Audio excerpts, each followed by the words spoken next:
Hello everyone and welcome to this video. Today I will show you how to get Tamara card. So guys, after download the app and log in your account, what you have to do is simply guys sign up on your account and verify your identity information.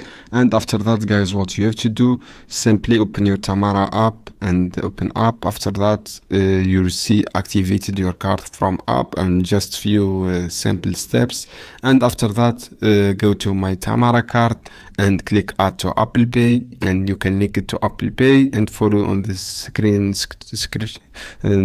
instructions, and boom, you're ready to go. And you can open Tamara app and go to my card and select card plan and choose payment, and then complete the steps. Then we will be get your card and you can use for shopping for anything. This is how you can do guys. I hope this video helpful for you. Then don't forget subscribe and like and share this video for more content.